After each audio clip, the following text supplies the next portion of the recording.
Bismillah. Bismillahirrahmanirrahim. Bismillah, alhamdulillah, wassalatu wassalamu ala rasulillah wa ala alihi wa ashabihi wa man tabi'ahum bi ihsan ila yawmiddin. Amma ba'd. Assalamu alaykum wa rahmatullahi wa barakatuh. Tout d'abord, toute la louange est à Allah, le Seigneur des mondes, et les prières et la paix sont sur notre prophète sallallahu alayhi wa sallam et sur sa famille, ainsi que sur ses compagnons radiyallahu anhum ajma'in. Ceci dit, Cheikh Al-Rodayan, qui est, comme vous le savez, membre de l'Assemblée des grands savants, qu'Allah le protège, a commencé le premier cours sur le livre Tawhid en disant: ceci est le premier cours du livre Tawhid écrit par Cheikh Mohammed ibn Abdul Wahhab rahimahullah ta'ala, qu'Allah lui fasse miséricorde. Et Cheikh Mohammed ibn Abdul Wahhab a dit dans le livre Kitab al-Tawhid la parole d'Allah ta'ala: وَمَا خَلَقْتُ الْجِنَّ وَالْإِنسَ إِلَّا لِيَعْبُدُونَ. Dans le sens approché relatif, je n'ai créé les djinns et les êtres humains qu'afin qu'ils m'adorent. Le commentaire du sujet de ce livre explique le tawhid, l'unicité, qu'Allah a imposé à ses créatures, et c'est la raison pour laquelle il les a créées. Et il y a aussi l'exposé de ce qui refute ou oppose le grand associanisme, et autres encore. Et le sens de ce verset, c'est qu'Allah nous a informé qu'il n'a créé les djinns et les êtres humains que pour qu'on l'adore. Et il y a dans ce verset l'explication dans la sagesse de la création des djinns et des êtres humains. C'est-à-dire qu'Allah n'attend pas de leur part ce qu'attendent les chefs ou les patrons vis-à-vis de leurs esclaves au niveau de l'aide qu'ils peuvent leur fournir concernant la subsistance et la nourriture, mais bien au contraire, Allah de sa part veut en leur faveur le bien. Et c'est pour cela qu'Allah a dit à la fin de ce verset: وَمَا خَلَقْتُ الْجِنَّ وَالْإِنسَ إِلَّا لِيَعْبُدُونَ مَا أُرِيدُ مِنْهُمْ مِنْ رِزْقٍ وَمَا أُرِيدُ أَنْ يُطْعِمُونَ إِنَّ اللَّهَ هُوَ الرَّزَّاقُ ذُو الْقُوَّةِ الْمَتِينَ. Dans le sens relatif, Allah a dit: je n'ai créé les djinns et les hommes que pour qu'ils m'adorent. Je ne cherche pas d'une subsistance et je ne veux pas qu'ils me nourrissent. En vérité, c'est Allah qui est le grand pourvoyeur, le détenteur de la force, l'inébranlable. Et à l'occasion donc de ce verset qui se trouve sur ce chapitre, cela prouve aussi l'obligation du tawhid, l'unicité, qui est le fait de vouer à Allah un culte exclusif, et que la création des djinns et des hommes n'a été décrétée que pour cette raison. Et on peut en tirer comme profit concernant ce verset un ensemble de principes ou de règles. Et parmi ces principes ou ces leçons, la première, c'est l'obligation de vouer un culte exclusif à Allah, exalté soit-il, pour l'ensemble des créatures, que ce soit les djinns ou les hommes. Et cela montre que ce livre, le Coran, est une législation pour les djinns ainsi que pour les êtres humains. Et que le message du prophète sallallahu alayhi wa sallam est général pour les djinns et les êtres humains. Comme a dit Allah, exalté soit-il, dans la sourate Saba, le verset 28: وَمَا أَرْسَلْنَاكَ إِلَّا كَافَّةً لِلنَّاسِ بَشِيرًا وَنَذِيرًا. Et dans le sens approché, Allah dit: et nous ne t'avons envoyé qu'en tant qu'annonciateur et avertisseur pour toute l'humanité. Et le prophète sallallahu alayhi wa sallam a dit: j'ai été envoyé pour les rouges et les noirs, c'est-à-dire j'ai été envoyé pour les personnes de couleur rouge et de couleur noire. Et chaque nabi, donc prophète, est envoyé à son peuple bien particulier. Et Allah, exalté soit-il, a dit dans la sourate Al-Ahqaf, donc le verset 29 à 31: وَإِذْ صَرَفْنَا إِلَيْكَ نَفَرًا مِنَ الْجِنِّ يَسْتَمِعُونَ الْقُرْآنَ فَلَمَّا حَضَرُوهُ قَالُوا أَنصِتُوا فَلَمَّا قُضِيَ وَلَّوْا إِلَى قَوْمِهِمْ مُنذِرِينَ قالوا يا قومنا إنا سمعنا كتابا أنزل من من بعد موسى مصدقا لما بين يديه يهدي إلى الحق وإلى طريق مستقيم يا قومنا أجيبوا داعي الله وآمنوا به يغفر لكم من ذنوبكم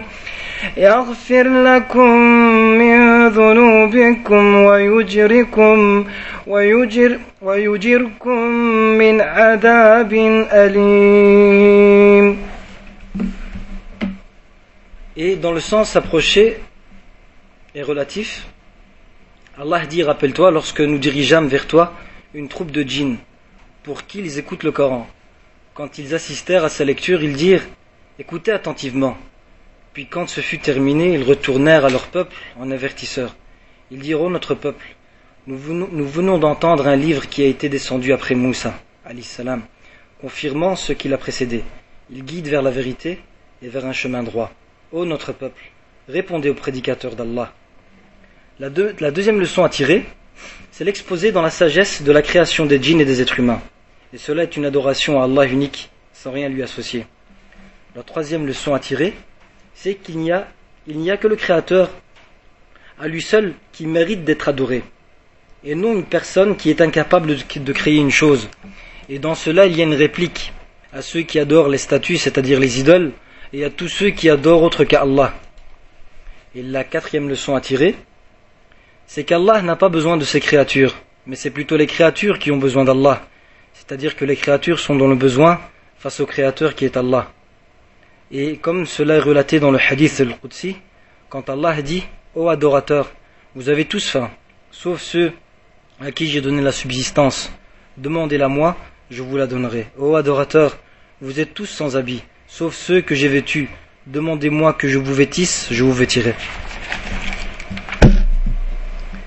Ici donc la cinquième leçon, le cinquième principe, c'est l'affirmation dans la sagesse des actes d'Allah, exalté soit-il, et le sens de cela est qu'Allah n'agit qu'avec sagesse, c'est-à-dire qu'il n'ordonne qu'avec sagesse et qu'il n'interdit qu'avec sagesse. Et Cheikh Mohammed ibn Abdul Wahhab, qu'Allah lui fasse miséricorde, a dit, donc la parole d'Allah subhanahu wa ta'ala, وَلَقَدْ بَعَثْنَا فِي كُلِّ أُمَّةٍ رَسُولًا أَنِ اعْبُدُوا اللَّهَ وَاجْتَنِبُوا الطَّاغُوتَ. Et dans le sens approché, Allah dit, nous avons envoyé dans chaque communauté un messager pour leur dire, adorez Allah et écartez-vous du tarout. C'est la sourate Les Abeilles, le verset 36. Et le sens de ce verset, premièrement, le mot ba'athna, qui veut dire arsalna, c'est-à-dire envoyer. Et le sens du mot communauté a pour sens chaque groupe, chaque génération, chaque siècle parmi les gens. Et le sens du mot messager, c'est tout ce qui lui a été révélé, c'est-à-dire par la révélation, par la législation, et auquel il lui a été ordonné de transmettre. Et cela la différence entre le nabi, car le nabi, c'est aussi tout ce qui lui a été révélé par la révélation, mais il ne lui a pas été ordonné de transmettre.